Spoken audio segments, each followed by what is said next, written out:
Isa nating basahin sa talatang 8. Salamat sa inyong prayers. Kahapon at nung Biyernes, nandun po kami sa Alabinos, Pangasinan, sa bukana ng 100 Islands. Nakita niyo po si Brother Julio Uyasa. Andiyan ba si Brother Julio? Naiwan niya ata doon sa 100 Island. Ayan, kasama ko yan mga kapatid kahapon.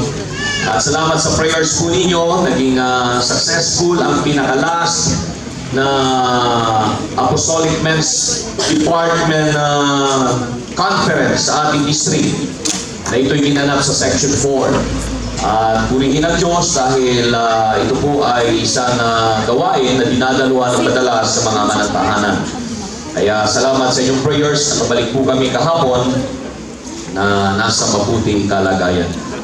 Okay, so 2 Timothy chapter 1 verse number 8. Be not therefore ashamed of the testimony of our Lord, nor of me his prisoner, but be thou partaker of the afflictions of the gospel according to the power of God, who hath saved us and called us with an holy calling, not according to our works, but according to his own purpose and grace, which was given us in Christ Jesus before the world began, but is now made manifest by the appearing of our Savior, Jesus Christ, who hath abolished death, and hath brought life and immortality to light through the gospel. Whereunto Paul said, I am appointed a preacher, and an apostle, and a teacher of the Gentiles. Verse number 12, basahin natin ang sabay-sabay. For the which cause I also suffer these things, nevertheless I am not ashamed, for I know whom I have believed, and am persuaded, shall we say persuaded, that he is able to give that which I have committed unto him against that day. Panginoon, mapagpala at makapangyarihan sa lahat. Salamat sa mga salita mong nabasa na ngayong umaga, Panginoon. Pinagpala mo na ang bawat isa sa amin sa mga naunang bahagi ng gawain mong ito. At Panginoon, kumplitohin mo ang mga pagpapala na ilaan mo sa araw na ito sa aming kalagitnaan. At ito'y sa pamamagitan, Panginoon, ang mga salita mong pinagpala mo na. Gamitin mo ito, Diyos, sa magpatuloy na magbigay ng aming pong kalakasang spiritual, patuloy na paglago sa pagkakilala panglubos sa iyo, Panginoon, at sa pananampalatayang ito. At ipagpatuloy mong panghibuin ng bawat puso, at patuloy mong pagkatagpuin ng bawat mga pangangailangan. Nawang siyang patuloy na maitaas at maluwalhati sa aming kalagitnaan hanggang sa matapos ang gawain mo sa araw na ito. Itong aming samot dalangin sa pangalan ni Jesus. Amen. And everybody say Amen. Amen. Sa wikang Tagalog, bago kayo umupo, ang sabi ni Pablo sa talatang 12 ng 2 Timoteo Kapitulo 1, dahil dito'y nagtiis din ako ng mga bagay na ito, gayon pa'y hindi ako nahihiya, sapagkat nakikilala ko yaong aking sinampalatayanan, at lubos akong naniniwala. Sabihin nga natin lahat, lubos akong naniniwalang siya'y makapag-iingat ng aking ipinagkatiwala sa kanya hanggang sa araw na yaon. Palakpakan natin ang ating Panginoon. Ang mensahe natin dadalhin sa inyo ay may simpleng pamagat na nagsasabing persuaded. Sabihin nga natin lahat, persuaded.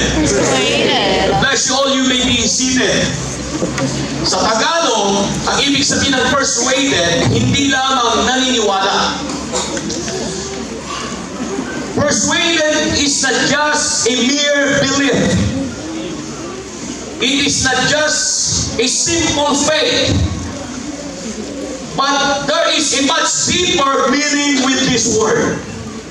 Sa Tagalog, ang salitang persuaded, it means hindi lang naniniwala, but there is an added emphasis on this by adding the word lubos. Sabihin natin lahat, lubos. Kaya ang persuasion or persuaded na pinag pag-usapan natin ngayon, hindi lang paniniwala na ordinaryo, naniniwala ako. Naniniwala ako, sabihin natin lahat naniniwala ako. Alam nyo, lahat ng tao naniniwala eh. Pero hindi lahat ay lubos na naniniwala. Dahil ang tunay na lubos na naniniwala ay nasusubukan at nakikita when the battle gets tough and when the going gets rough. Doon napapatunayan, doon nakikita if a person is truly, fully persuaded. Ang lahat ay magsabi, thank you, Jesus. Based on the text that we read, Paul was persuaded. Apostle Paul was persuaded according to his personal testimony.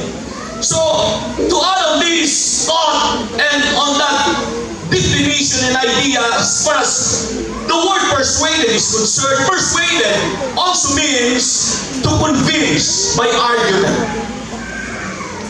to rely by inward certainty.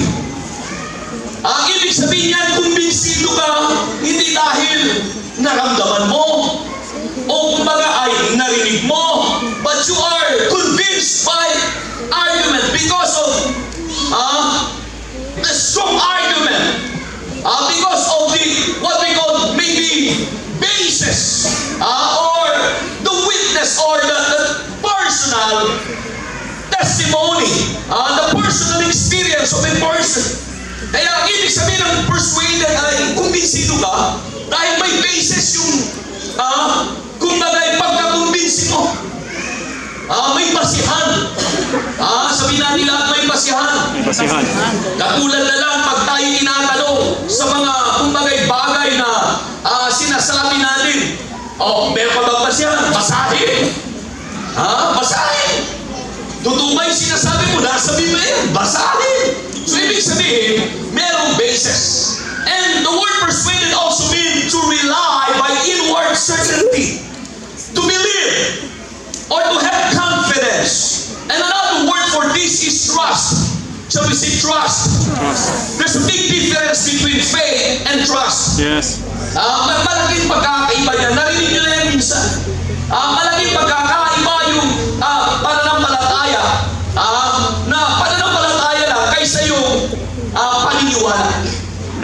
Hindi lahat ng mga nananampalataya ay naniniwala. Pero lahat ng mga naniniwala ay sumasampalataya. Palakpakan natin ang Panginoon. Kung anong ibig sabihin ng pastor, anong pagkaiba naman doon? Ganito yan eh. Naniniwala, nananampalataya ka. Na kumbaga totoo ang sinasabi ng Biblia. Okay, pero ang totoong paniniwala ito mas malalim sa pananampalataya. Dahil kung ang pananampalataya nagsasabi, totoo ang salita ng Diyos, ang paniniwala ito, gagawin mo yung sinasabi ng salita ng Diyos. Amen. Hello? Okay, if faith is just maybe it is an accent or a declaration that you believe that the Word of God is true. Hello? Totoo. Walang halong biro yan. Walang halong daya yan. Walang halong pag-aalilangan. But trust says, I will obey it. No matter what the cost. Yes. Yun ang kaibahan ng faith and trust. Okay, now, and another word for the word persuaded, sabi ng isang, kumbaga yung definition, yung word na yield. Sabihin natin yield. Yield. Dito sa Baguio, kilala mo ang driver na taga Baguio. At driver na mga galing sa lowland. Dahil most cases, ang mga driver ng Baguio, alam nilang mag-yield pag merong bakyat. Na talagang nahihirapan na sa pag-akyat sa isang uphill na daanan. Pero yung mga driver galing sa baba, walang pakialam yan. Sasalubungin ka. Kahit dapat ay mag-give way para makakyat naman itong sasakyan na pakyat. Ang lahat ay magsabing amen. O kaya naman pagdating sa mga intersection, yung mga driver na totoo ay pagdating sa mga intersection ay nagbibigay ng kuwang yan. Lalo na kung kumbaga napaka-obvious naman na dapat ka muna mag-stop and look and listen. Ang lahat ay magsabi, thank you, Jesus. You know what? Having said that, let me say this now, mga kapatid, that one of the greatest needs in the body of Christ today is for men and women who are fully persuaded. Palakpakan natin ang ating Panginoon. Yan ang kailangan ngayon sa iglesia. Yan ang kailangan ngayon sa gawain.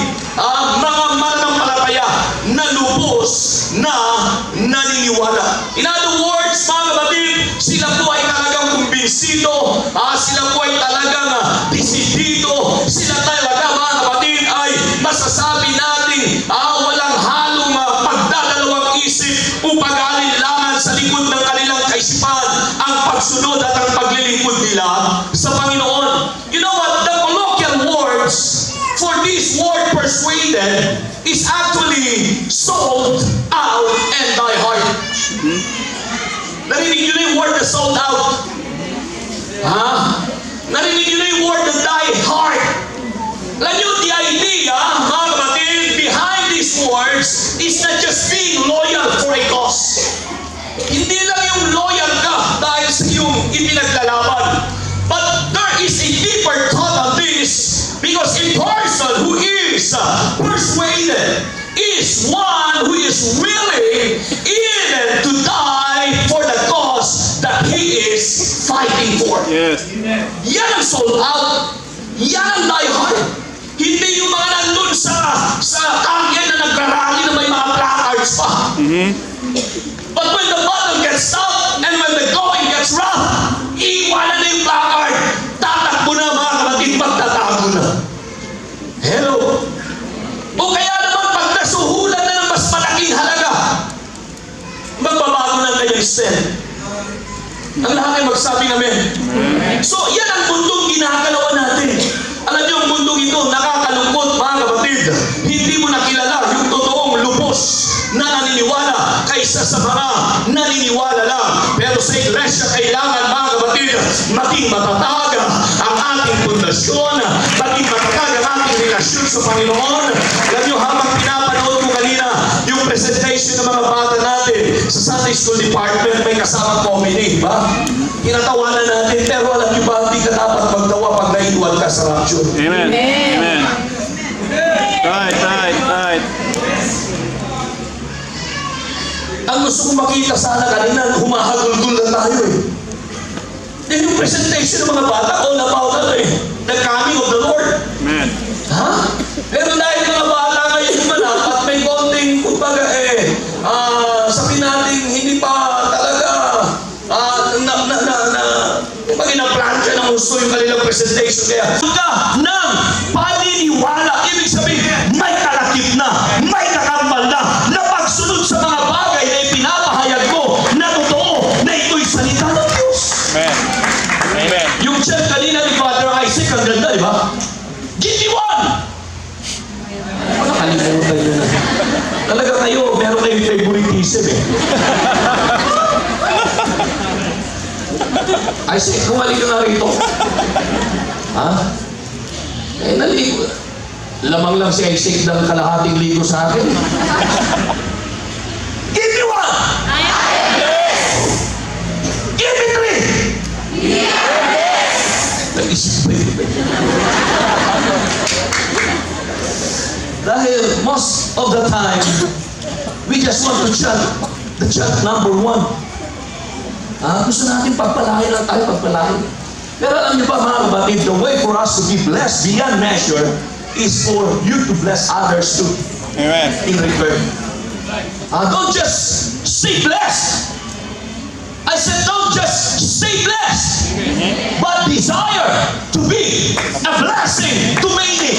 Not just to few people around you, mga kapatid. Kailangan, Lord, gamitin mo, pagpalain mo ako, hindi gamitin mo, pagpapalapang mo. Alam niyo, yan ang dapat. Sino gustong gamitin ng Diyos na sa buwan na ito'y pagpalain at maging daluyan ng pagpapala?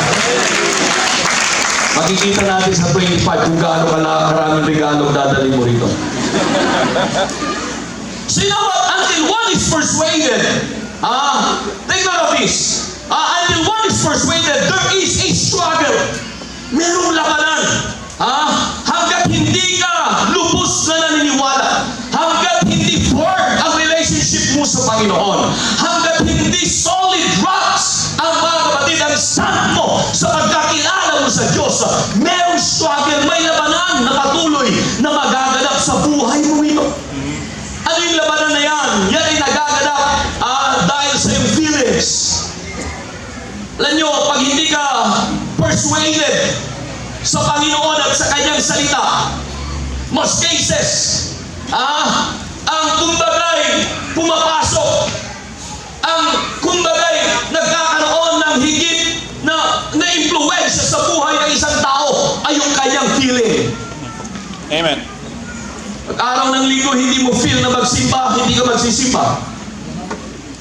Pag dumating yung bonus mo, 30-month pay at hindi mo feel na ibigay yung pledge mo, hindi mo ibibigay.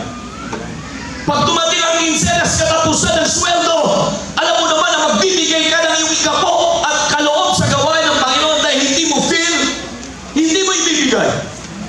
Pero ang tao persuaded, feel man niya o hindi, as long as sinasabi ng Diyos sa kanyang salita, kapatid at kaibigan, simple lang ang sagot. Kung sinasabi ng pakiramdam niya, kung ipinupulong ng tinig sa kanyang utak at sa kanyang isip, sa kanyang puso, na wag muna, sa susunod na lang, saka na, may panahon pa, sasabihin niya sa kanyang sarili, sarili, makinig ka, utak, makinig ka, puso, makinig ka, pakiramdam, makinig ka, susunod ako, gagawin ko ang sinasabi ng salita ng Diyos, kahit anong sabihin mo, kahit anong isigaw mo. That is fully persuaded. Pero yung taong weak ang kanyang foundation sa paglilingkod sa Panginoon, madali siyang masway, madali siyang mag-influence ng kanyang feeling. Kaya malungkot, may mga mananampalataya, sa bagay, ilan lang naman yan.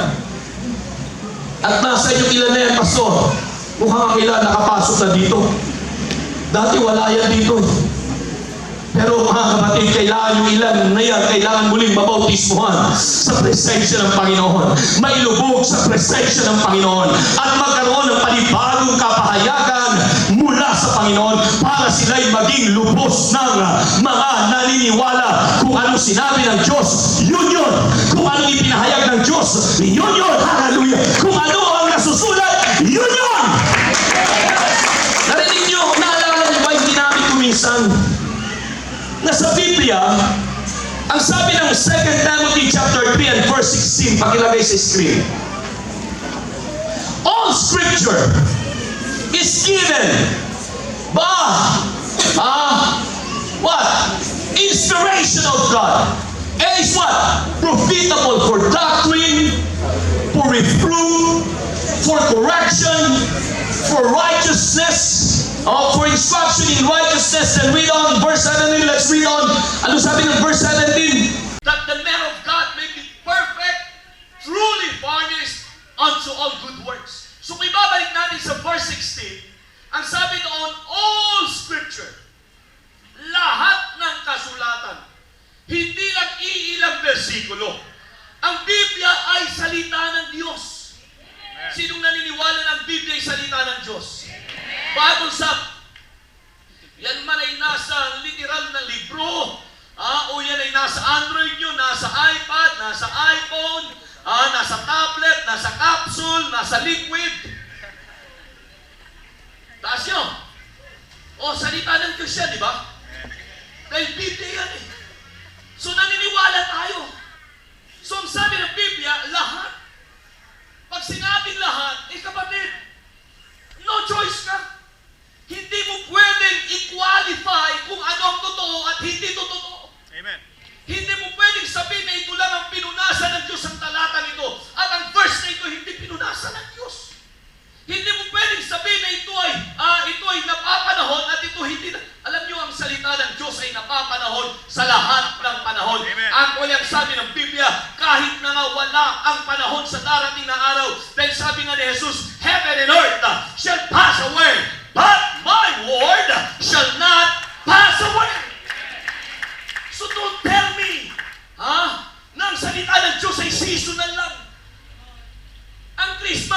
season, seasonal. Hindi tayo pwede magkaroling mga young people ng buwan ng Abril.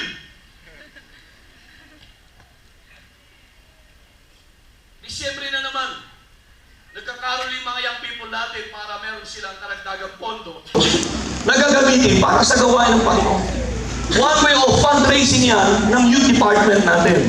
At hindi lang fundraising ang focus, kundi nais din nilang iparating ang mensahe na tunay na mensahe at spirit ng Kapaskuhan sa bawat mga tahanan na kanilang inaawitan.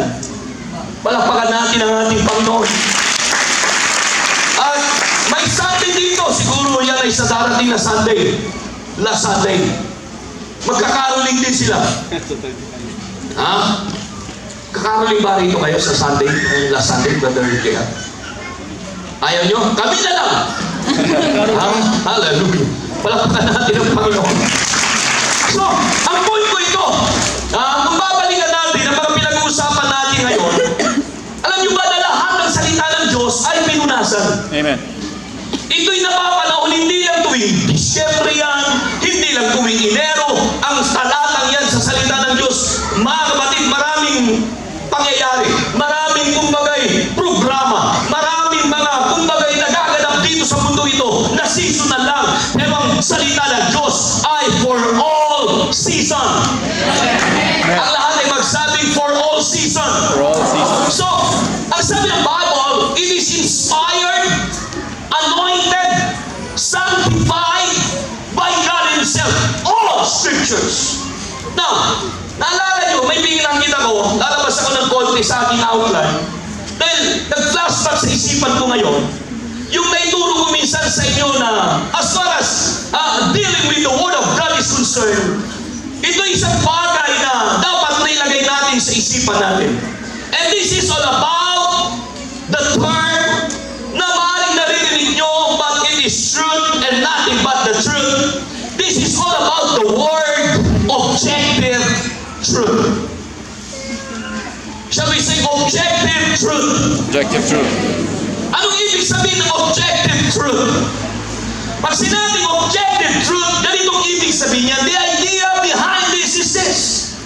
It is true no matter what you feel.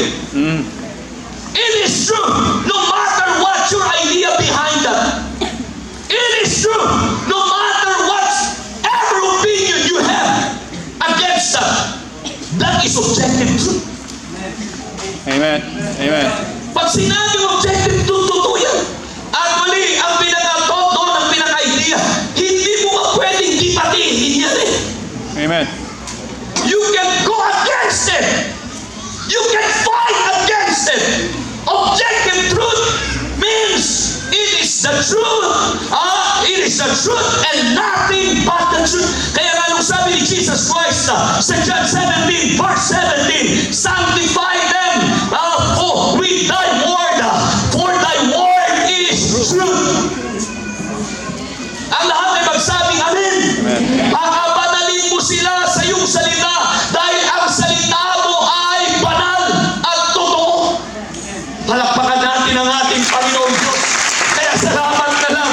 At mga kapatid, pwede natin maihalay dito yung sinabi sa Numbers 23 and verse 19. Hallelujah. As far as the truth of the Word of God is concerned, Numbers 23:19 says, God is not a man that He should lie, neither the Son of Man that He should repent. Hath He said, and shall He not do it? Or hath He spoken, and shall not He make it good? Yes. Palakpakan mo ang ating Panginoon. So, pag hindi ka persuaded, we are talking here about being persuaded. Persuaded na ba kayo? Hello? Now, mga kapatid, I'm praying and hoping that at the end of this message, you will be completely, fully persuaded with your relationship, with your walk with God. Hallelujah. Come on, somebody. Yes, let's love the Lord. Let's praise Him one more time. So may labanan. Hanggang hindi ka fully persuaded, there's that struggle deep within. Deep within, in your spirit, within your mind, deep within your whole being. this is the reason why Paul said these words in Galatians chapter 5 and verse number 17. Anong sabi doon ni Paul? For flesh lusteth against the spirit, and the spirit against the flesh. And these are contrary the one to the other, so that you cannot do the things that you would. So totoo. Sabihin natin ha, totoo. So it is true, mga kapatid. So until one is persuaded, there is a struggle. In your feelings, in your emotions too. Tayo emotional being, di ba? Amen. Pag masaya ka, anong reaction mo? Lumuluha ka? May luha ng kasayahan. Yes. But basically, normally, pag masayang tao, tumatawa yan. Ha? Kaya nga sabi nga nila, laughter is the best medicine. But don't laugh without a cause. You need medicine. Because I will give you a medicine for that. Ang lahat ay magsabi amen. So emotionally, tayo ay mga emotional creatures. At madalas, mga kapatid, nagkakaroon ng struggle tayo doon eh. Ha? Kaya tuloy, kahit ng salita ng Diyos ay sinasabi niya na ganito ang dapat mong gawin, ganito ang dapat mong ihakbang, ganito ang dapat mong sabihin, itong dapat na maging takbo ng buhay mo, but emotionally naapektuhan. And then not just that, mga kapatid, may struggle na nangyayari in the midst or inside of us all because of so many circumstances in life. There are good circumstances, there are bad circumstances. So ang lahat ng ito ay nagiging kumbagay battleground. Sabihin natin lahat, battleground. In the mind. Dahil ang battleground ay nasa isipan natin. Now, I will give you some examples of this, mga kapatid. Just for us all to understand what we are talking here. Amen. Sa bahagi ito ng mga salita ng Diyos na ating pinag-uusapan. You know what? As far as being persuaded is concerned, alam niyo mga kapatid, madalas naririnig natin ang salita ng Diyos. May mga conferences tayo. At itong buwan na ito, ang pinakahuling pagtitipon na magaganap sa lahat ng mga departamento ay ang pagtitipon ng mga kabataan. Kaya mga young people na anak po natin, suportahan natin, sabi nga ng ating youth president sa iglesia ito na dumalo ng ating youth leadership training seminar and rally na ito'y gaganapin sa Bawang La Union. Now, ang ganito mga pagtitipon ay para makapakinig pa mga kabataan, mga kapatid natin na tayo ng lalo pang pangangaral, pagtuturo sa salita ng Diyos. Can I hear an amen? So now, ganito yun eh. After hearing the Word of God, may struggle, di ba? Katulad ngayon, nakikinig kayo dyan. Pero sa totoo lang, pinapakiramdaman ko. May struggle na nangyayari. Amen. Nag-i-struggle kayo. Alas 12 na. Binigay sa akin mga kapatid, quarter to 12 na.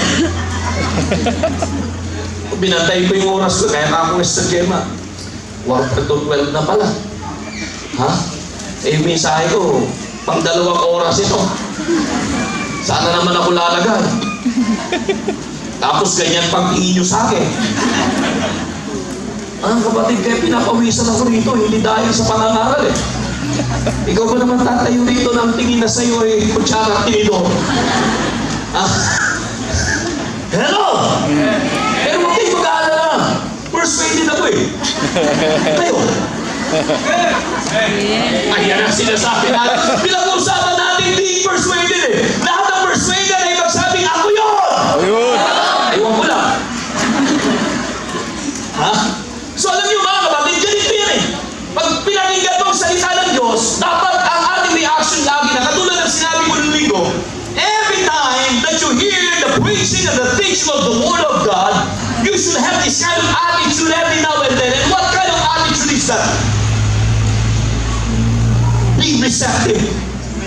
Being ready and open, amen, to accept whatever correction, whatever reproof, whatever admonition from the words of God.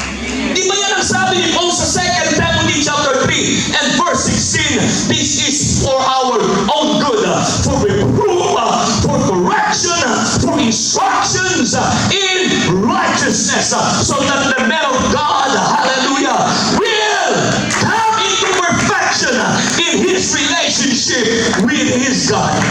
Palakpakan natin ang ating Panginoon. Yun ang dahilan kaya nandito tayo. Magtatapos na naman ang taon. Kung loob ng Diyos, papasok tayo ng panibagong taon. Pwede ko bang hilingin na kung ano ka nung nakaraang taon, kung ano ka ngayong taong ito, dapat pagpasok ng susunod na taon, mag-level up naman ng konti. Lumago naman ng konti. Yung pananampalataya mo, yung pagkakilala mo sa Panginoon, yung pagpupuri mo, yung paglilingkod mo, yung pagbibigay mo, yung pananalangin mo, everything should even grow in your walk with God. Yun ang dapat.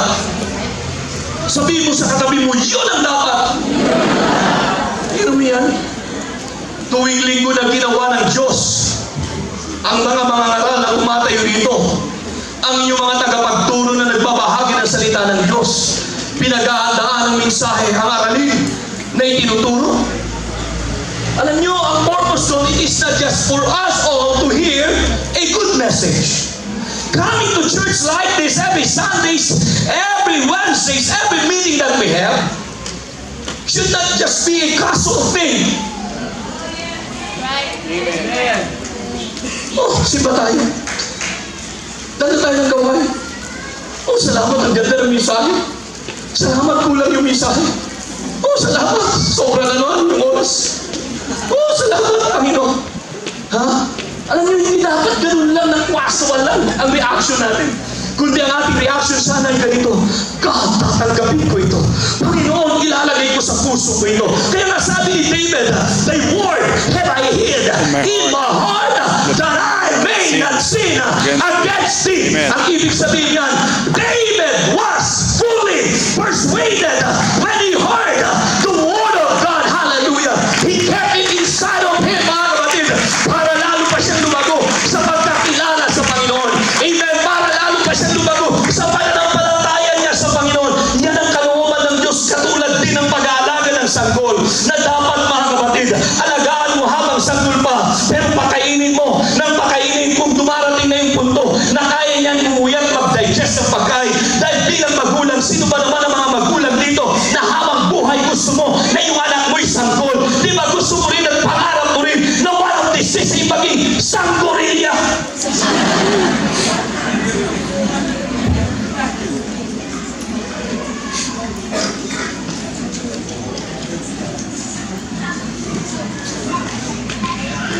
Hindi mo yung katabi mo.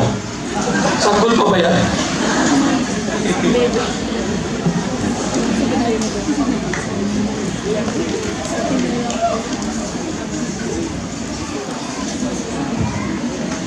Kailangan lumago. Kailangan lumaki. At bilang magulang, gusto mo nga anak mo, darating siya. Hindi lang yung ang reliance niya from time to time ay nasa iyo bilang magulang.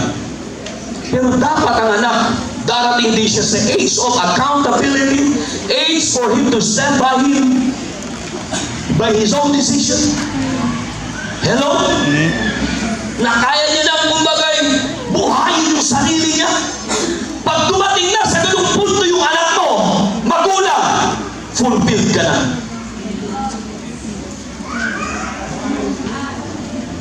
Pero habang ang anak mo, ang reliance ay nasa iyo, hindi pa siya totoo na dumating sa punto ng buhay na nauunawaan niya ang pagiging tao niya. Maaaring mabigat-bigat ka, but that's the truth. Amen. Gusto ko si Ryan patuloy na mag-journey. Pero there will be a time sa buhay niya, he will stop journeying this life. At iisipin niya, tao na ako. Hindi na ako baby. Ha? Though yung feeling niya yun, matagal-tagal na, pero hindi pa talaga nag-sink in sa kanya. Kaya sabi ko sa kanya, anak, matuto ka maging responsible. Narinig ko ako, di ba? Yan ang unang mensahe ko sa linggo ito. Hindi pa ako tumayo rito. Nag-aral na ako eh. Diba? Kilala mo ba ako? Yan. Pag nakilala niya na ako, tunay niya siyang isang taong responsible. Kaya kanina umaga, bago siya bumaba rito, nagmano muna siya. Sabi ko, anak, matuto kang maging responsible. Ilang taon ka na ako? 19 po. Okay? 19 ka na. Dapat nauunawaan mo ng buhay. Unti-unti mo na bigyan ng pansin ang kumbagay lahat ng desisyong ginagawa mo sa buhay nito. Dahil bakit ko sinasabi yan sa kanya? On the spot yun. Wala sa outline ko yun. Wala sa plano yun. Bigla siyang lumapit sa akin. Dahil talagang nakita ko lalo na tinutubuan na siya ng bigote. Ha? Nagiging bigote yun eh. Tinutubuan ka na ng bigote. Umahaba na rin yung buhok niya sa ilong. Long hair. Sabi niya talaga. Anak, ako, eto ha. This is the word for today. Oh yes. So, in general, ganun din sa atin. Amen. Di ba masaya ka na pag talagang naunawaan na ng anak ang sinasabi mo bilang magulang? At nakikita mo ang application na niya sa buhay niya. Yung mga bagay na itinuro mo at narinig niya sa'yo. Then and only then, na masasabi mo, hindi mo man nabigyan ng kayamanan, hindi mo man nabigyan ng mga ari-aran, hindi mo man nabigyan ng mga hasyenda rito, hasyenda doon, ang anak mo, pero masasabi mo, fulfilled ka na. Isang fulfillment sa magulang ang makita na nagiging responsible ang anak sa buhay na ito. The same thing sa relasyon natin sa Panginoon. Kailangan maging responsible din tayo. Kailangan ang pagiging responsible, may process of growth na pagdadaanan yan. Kaya sinasabi ko sa tao ito, dapat pagpasok ng susunod na taon, nag-level up na, lumago na yung ating relationship sa Panginoon. Kailangan lumago na yung palakpak mo, hindi na lang isa. Dalawahin mo na, tatluhin mo na, apatin mo na. Kailangan yung attendance mo sa church, kung maaga ka ngayong taon ito, sa susunod na taon, mas maaga ka na. Hallelujah! Amen! Kung sa taon ito, nagbigay ka na, kailangan sa susunod na taon, dagdagan mo pa yung pagbibigay mo!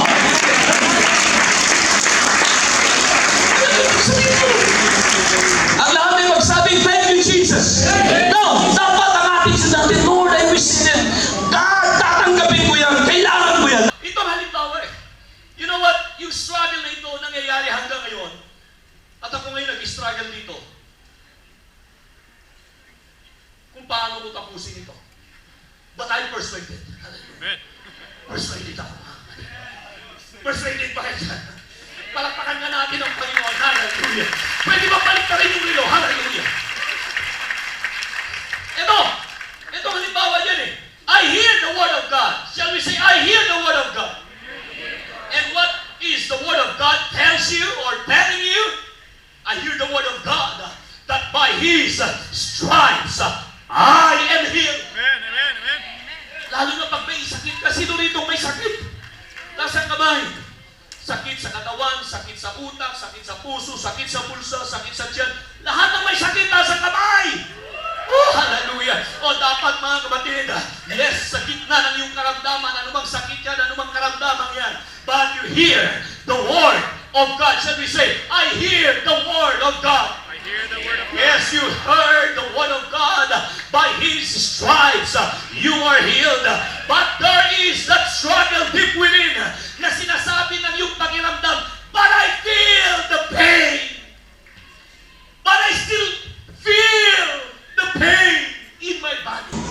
Alam niyo mga kapatid, it's so easy for us to go and verbatimly and to declare God's word for word. It is as easy as that to do so. But pag yung feeling mo ay dinagnify mo, meron pa rin sakit. Mainit pa rin. Gusto ko lang lumapit. At least mainit pa, di ba? Masakit pa rin. Alam niyo, na-override ka ba, Brother Boone?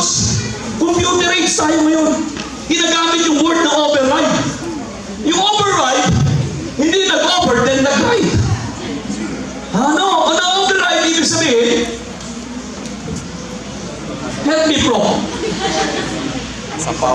Nangibabaw! Ha?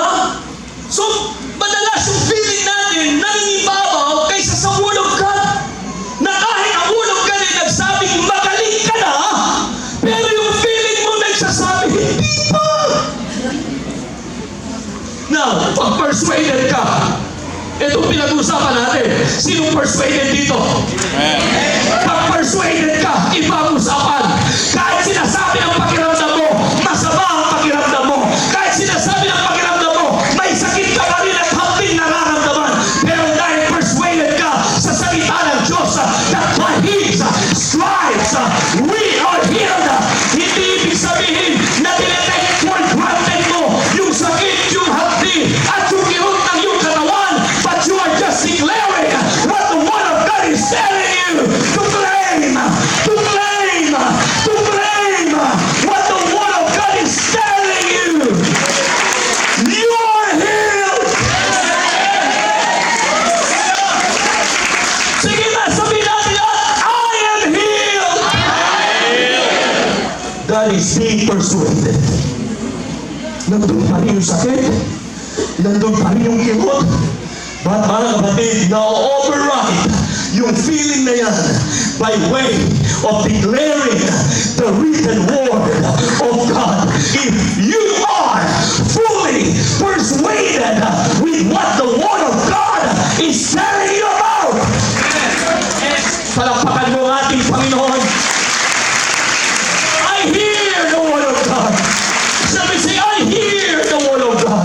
In the middle of your need, financial need, you hear the Word of God telling you, but my God shall supply all my needs according to His riches in glory. But again, there is some kind of struggle, amen, going on, raging on inside of you. At sinasabi ng pakiramdam mo, sinasabi ng emotion mo, sinasabi ng circumstances, yung present situation mo. Anong sinasabi mo? Ipoprovide ng Panginoon ng lahat, wala ng laman yung bigasan. Yung bank account natin, drain na. At ito na yung bill ng kakakaskas mo. Diyan sa lahat na ginagamit mo. Kaskastukan kami. Ha? Alam niyo yung kakakaskas. Ha? Madidrain ka rin yan. Ang lahat ay magsabi yan. Amen. Hindi masama kung meron kang ikakaskas. Basta may katapat na cash. Nasaan yung provision ng Panginoon? Nasaan? Walang ka ng trabaho. Magtatapos pa naman ng taon. Nasaan na yung sinasabi ng salita ng Diyos ng Panginoon ang aking provider, ang Panginoon ang aking supplier, at sasabihin ng iyong pakiramdam, sasabihin ng iyong emotion, sasabihin ng iyong circumstances, sasabihin niya, but still, your pockets are empty. Where in the world is your provider? Nasaan ang iyong provider? O mga kapatid, pag persuaded ka, we are talking here about being persuaded. Oh yes, sino rito may pulsa? Hawakan nyo nga. Sino rito may pitaka? Hallelujah. Huwag kayo mandukot ng iba.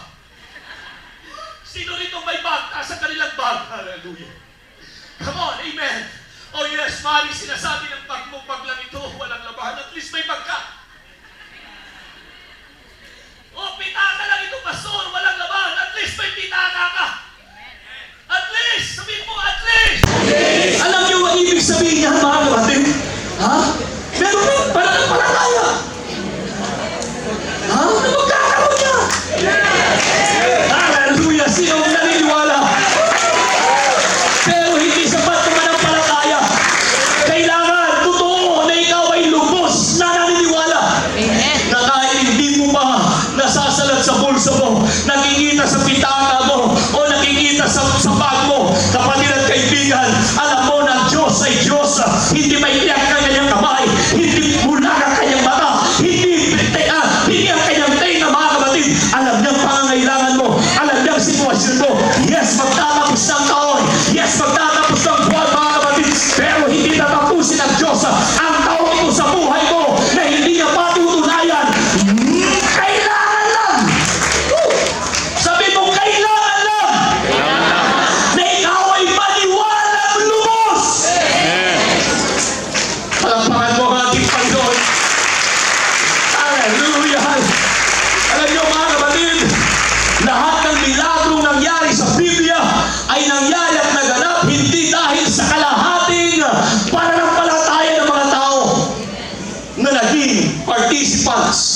sa milagrong nangyari sa Biblia. But read your Bible. Dumating sila sa punto na sold out sila. Dumating sila sa punto na die hard sila. Dumating sila sa punto na without shadow of turning, without any measure of doubt at the back of their mind, without any reservation, if you please, sila'y totoo na naniwala sa Diyos ng lubos. Dahil mga kapatid, alam nyo, saan ba naman sila tatakbo? Maliban sa Diyos. Palakpakan natin ang ating Panginoon. And then another example is this. Yes, you hear the Word of God say, I hear the Word of God. Anong sinasabi ng Word of God? The Word of God is telling you, but thanks be to God, which given us the victory. But again, you're feeling, coming to sin, came into sin. Your emotion, amen, is trying, hallelujah, to mix you up, amen, confuse you, kapatid at kaibigan. The same thing with your circumstances, present needed situation. Kaya sasabihin mo, baka I still feel like a loser. In spite of the Word of God telling me that I am a victorious person because I'm a child of the King, but I feel like a loser until this day. Pakiramdam ko, talunan pa rin ako. And then you're declaring, I hear the Word of God. And what is the Word of God telling you? Ask and it shall be given unto you. Seek and you shall find. Knock and it shall be opened unto you. But again, you're feeling, kapatid, your emotion, your circumstances is mixing you up, is confusing you by telling you, oh, come on, your prayers are still not heard and answered. Don't tell me that if you will ask, you will receive. That if you will seek, you will find. That if you will knock, the door will open before you. Eh, tignan mo, magtatapos na nga ang taon. Nasaan na yung prayer mo? Hanggang doon na lang. Nakalimutan ka na ng Diyos. And then again, mga kapatid, you hear the Word of God. Amen. In the middle of your, amen, dilemma. In the midst of your problem, you hear the Word of God. And you declare, Jesus said, come unto me, all ye that labor and are heavy laden, and I will give you rest. But, bubulungan ka ulit ng iyong isipan. Bubulungan ka ng iyong pakiramdam at sasabihin ka, oh, I don't believe you. You still have problems after problems. And not just that, you still have sleepless nights. Nasaan ang kapahingahan? Nasaan ang sinasabi mo? O mga kapatid, pag hindi natin pinantayan, dadayain tayo ng kaaway. Pag hindi natin pinantayan, agawin ng kaaway yung pagpapalang para sa iyo. Pag hindi natin pinantayan, mga kapatid, baksak ang balikat mo, walang ligay ang buhay mo, nagsimpa ka nga, pero paglabas mo, wala kang naramdaman. Hallelujah, na freedom. Wala kang naramdaman na victory. Bakit? Na-override yung salita ng Diyos sa buhay mo dahil sa feelings mo, dahil sa emotion mo, dahil sa dinagnify mo circumstances sa buhay mo. But you know what? The best thing for us all to do is this. Sabihin mo sa sarili mo, hindi ko man naunawa ng lahat, hindi ko man naaninag pang mga bagay na pinangako ng Diyos, hindi ko man nararamdaman ang mga pangako na aking pinangawakan, but it doesn't matter anyway, as long as the Word of God is telling me to do so, and to have this, and to have that. That's what matters the most, because I am fully persuaded. Sige, palakpakan to. Sampahin mo ang ating Panginoon. Come on, you can do more than that.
is that you will become, alam mo ba yan?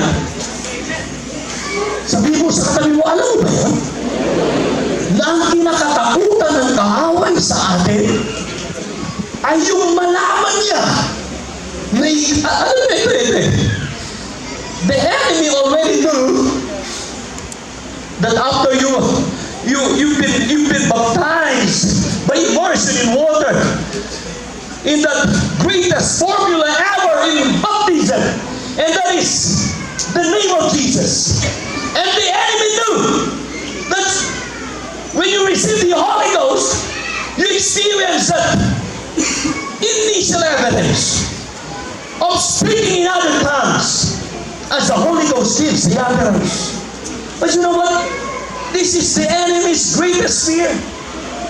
Not when you were baptized in water in the name of Jesus, not during the time when you received the Holy Ghost with that initial evidence, but his greatest fear is when he understand, when he came into that level of senses, if you please, na makikita niya, na maunawaan niya, that you already believe the Word of God by heart.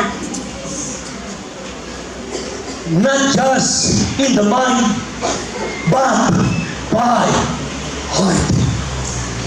Sabihin natin lahat, by heart. Alam niyo yung taong mga persuaded? Hindi lang ito eh. Ang gumagana. Pero ito, di ba ang sigawan natin? Puno! May mga gilas na yan, kahit nagpapakita ang gilas lang. Mga basketballista natin, maliliit lang, di ba? Wala tayong mga lalaking mga tao kasi hindi tayo pinanganak mangigante. Pero tignan nyo naman, kahit mga oversize yung mga kalaban nila, at tayo mga undersize at mga underdogs, dahil mahilig sa mga aso. No, ibig sabihin nito eh, ang laban dito eh, puso. Kahit yung isipan mo nagsasabi, hindi mo kaya. Kahit yung pakiramdam mo nagsasabi, hindi mo kaya. Pero pag may puso ka, kapatid at kaibigan, hallelujah, kakayanin mo kahit hindi mo kaya. Magagawa mo kahit hindi mo kaya gawin. Bakit meron kang persuasion? You are persuaded. Hallelujah. Come on, somebody. The same thing with our relationship with God. Kaya kinakatakutan ni Satanas ay makita ka na ikaw ay sold out sa salita ng Diyos, die hard sa salita ng Diyos, at persuaded sa salita ng Diyos. Nanginginig kasi sa Satanas yan. Dahil alam niya, kapatid, you are not just now becoming a hearer only, but you are about to become a doer of the Word. Oh, God, hallelujah. Come on, help yourself. Give Him a hand. Give Him a praise. Hallelujah. Come on, hallelujah. Habang nagata natin mga mahawin. You know what, mga kapatid, when you are persuaded, you are like the prophet Ezekiel in chapter 37, and you can look at the dry bones condition of your life and prophesy your own healing, prophesy your own deliverance, prophesy your own prosperity, prophesy, amen, your own victory, prophesy your own salvation, amen, prophesy, amen, your future. You heard me one time about prophesying your future. God has given us the ability to speak out and to declare things to the future in accordance to His written word. Do you believe that? Naniniwala ba kayo? Ako naniniwala, mga kapatid. Kaya ako'y nag-iingat lagi na. sa biyaya ng Diyos. Alam nyo, natututo tayo sa pagkakamali. Aywan ko sa inyo. Hindi lang tayo natututo sa paggawa ng mabuti, natututo rin tayo sa paggawa ng pagkakamali. Kaya may kasabihan, we learn from experience. But experience is one of the, expensive thing in life. So having said that, mga kapatid, may mga moments. Siyempre, dahil pressured ka, kaya huwag kayong lalapit sa akin pag pressured ako. Pastor, paano namin malalaman pressured ka? Umuusok. Di ba yung pressure cooker, alam mo? Pag lumalambot na, umuusok. Ha? At, kumbaga kailangan marunong kang kumain. And then, humingi ka ng konti tip at hint doon sa mga nauna lang nag-advise at tumati. Ano sinasabi mo, Pastor, ngayon? Ngayon, mga kapatid, nalulungkot ako. Bilang minsan, bilang 2 beses. But from there, bumabalik ako sa katinuan ng isip at pagkaunawa na dapat magmula ngayon, iingatan ko na ang bitaw ng bibig na ito dahil nangyayari.